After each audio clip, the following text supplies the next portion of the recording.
Have you taken a drink of water today? Maybe you spent the weekend fishing and swimming. While you were doing these things, did you think about the pollution that runs through that same water that we used to quench our thirst and let our children play in? Over the last month, I have learned a lot about water pollution, specifically in our state. It is important for each of us to learn how polluted our waterways have become and what we need to do to prevent further pollution and to help keep our water clean. Just to review a few statistics, Nebraska has been voted the 6th worst in the nation for water pollution. This was according to a Lincoln Journal-Star article.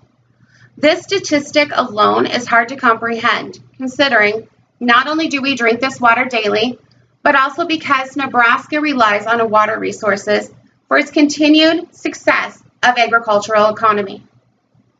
Like we have learned in the past, 70% of the Earth's surface is water. Our bodies are made up of water. It is our most valuable resource, and yet we continue to pollute it on a daily basis by dumping water into our waterways.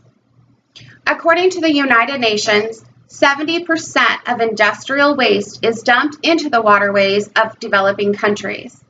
This is untreated and flows directly into usable water supplies.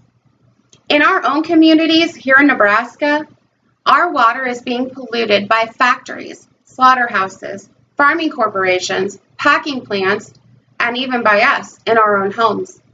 It is a problem that needs to be mended. In 2012, research conducted found that industrial facilities dumped 10.5 million pounds of toxic chemicals into our state's rivers and streams. Due to this dumping method and the fertilizer runoff from factories and commercialized farming, the UN expects a 10 to 20% increase in freshwater pollution.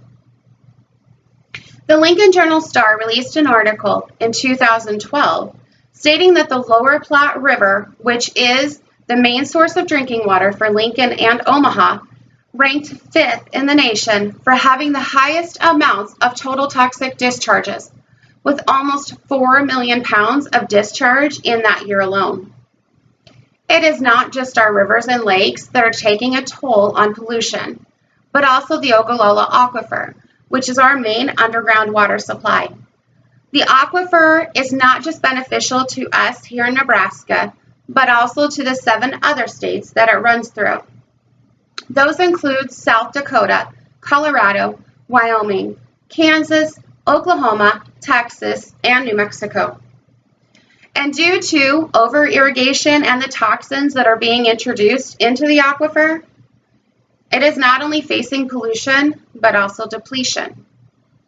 We may not be able to fix the pollution that has already taken place, but there are measurements that we can take to help deter some of the pollution.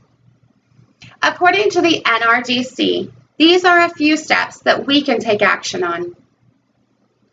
Implement gravel, stones, or wood around driveways and sidewalks to keep the storm waters, which pick up pollution as they flow, from entering our groundwater. Keep mindful that your toilet and sink are not trash cans.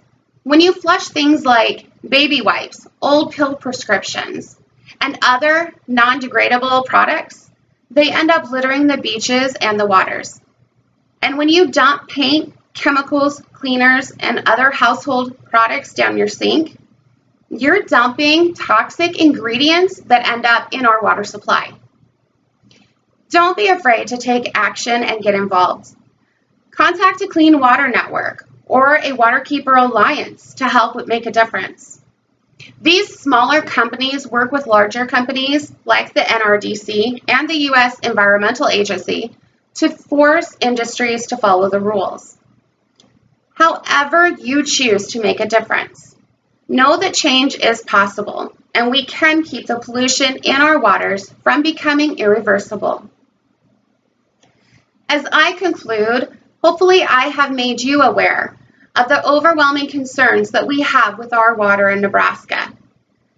Nebraska waterway pollution and the danger that it poses on the Ogallala Aquifer, which is our main water supply, is a serious issue.